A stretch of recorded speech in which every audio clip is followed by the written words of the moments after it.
Hello friend, देखिए आज बृहस्पति भगवान की कथा सुनाने जा रही हूँ। आप लोग ध्यान से सुनिएगा।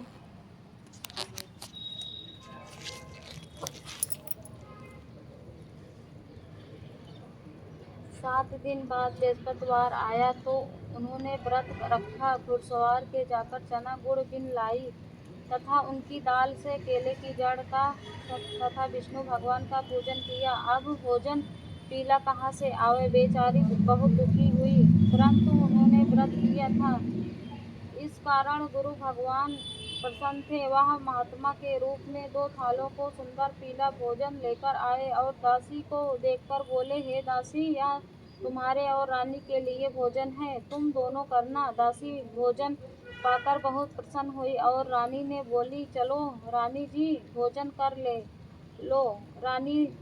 रानी को इस विषय में कुछ पता नहीं था, इसलिए वह दासी से बोली, तू ही भोजन कर, और क्योंकि तू तुम्हारी ही व्यर्थ में हंसी उड़ाती है।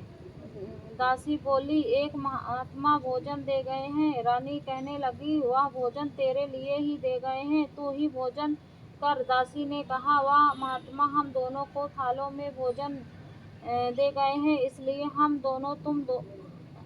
और तुम दोनों ही साथ साथ भोजन करेंगे। इस प्रकार रानी और बंदी दोनों ने गुरु भगवान को नमस्कार कर भोजन प्रारंभ किया तथा वह प्रत्येक बृहस्पतिवार को गुरु भगवान का व्रत और विष्णु भगवान का पूजन करने लगी। बृहस्पति भगवान की कृपा से फिर रानी और दासी के पास धन हो गया। रानी फिर उसी प्रकार से आलस करने लगी।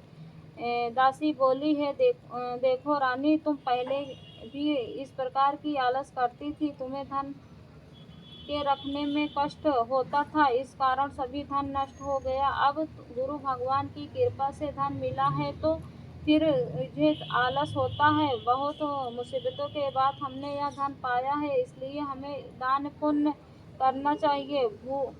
तुम भूखे मनुष्यों को भोजन कराओ, प्यालो लगवाओ, ब्राह्मणों को दान दो, कुआं, तालाब, बावड़ी आदि निर्माण कराओ, मंदिर पाठशाला बनाकर दान दो, कुंवारी कन्याओं का विवाह कराओ, धन शुभ कार्यों में खर्च करो, इससे तुम्हारा कुल लोक का यश बढ़ेगा तथा स्वर्ग प्राप्त होगा और पितृ प्रसन्न हो गए। जब रानी इसी प्रकार का कार्य करने आरंभ किया तो काफी यश फैलने लगा। एक दिन रानी और दासी विचार करने लगी कि न जाने राजा किस देश में होंगे, उनकी कोई खबर नहीं आई। गुरु भगवान ने उसने प्रार्थना की और भगवान से रात्रि में राजा को सपने में कहा, हे राजा, उठ, तेरी रानी तुमको याद करती है, अपने देश चला जा। राजा प्रातः काल उठा और विचार करने लगा। स्त्री जाति खाने और पहनने की ही साथी होती है, परंतु भगवान की आज्ञा मानकर वह अपने नगर के लिए चलने को तैयार हुआ। इस पूर्व राजा जब संदेश चला गया तो परदेश में दुखी रहने लगा। प्रतिदिन जंगल में से लकड़ी बीनकर लाता और शहर में बेचकर अपने दुखी जीवन को कठिनाई से व्यतीत करता। एक दिन राजा दुखी हो अपनी पुरानी बातों को याद करके रोने लगा। तब उस जंगल में बृहस्पति देव की एक साधु का रूप धारण कर आए और राजा से पास आकर बोले, हे लकड़हारे, तुम इस सुनसान जंगल में किस चिंता में बैठे हो, तुमको बतलाओ। यह सुनकर राजा के नेत्रों में आंसू भर आए और साधु को वंदन कर बोला, हे प्रभु, आप सब कुछ जानते हो। इतना कहकर साधु को बहुत अपनी संपूर्ण कहानी सुना दी। महात्मा दयालु थे, वह राजा से बोले, हे राजा, तुम्हारी स्त्री बृहस्पति का अपराध किया था, इस कारण तुम्हारा ही यह दशा हुई है। अब तुम किसी प्रकार की चिंता मत करो, भगवान तुमसे पहले से अधिक धन देगा।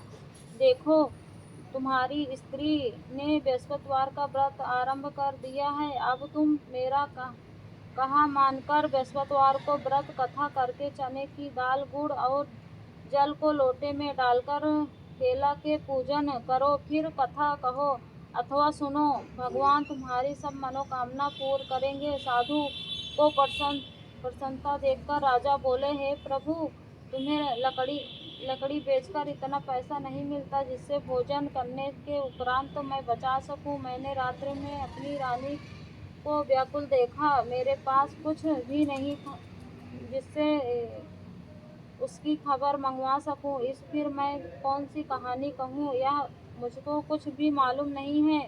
साधु ने कहा, हे राजा, तुम किसी बात की चिंता मत करो। बृहस्पतिवार के दिन तुम रोजाना की तरह लकड़ियों लेकर शहर को जाओ। तुमको रोज से दुगना धन प्राप्त होगा जिससे तुम भली भांति भोजन कर सकोगे तथा बृहस्पतिवार की पूजा सामान भी आ जाएगा। बृहस्पतिवार की कहानी अग्र प्रकार से है। जय।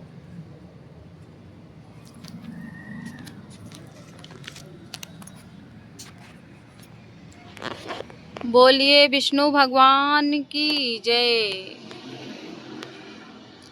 विष्णु भगवान सबकी मनोकामना पूर्ण करते हैं। सभी लोग ऐसे ही लाइक कमेंट शेयर सब्सक्राइब जरूर करिए। Okay, bye bye.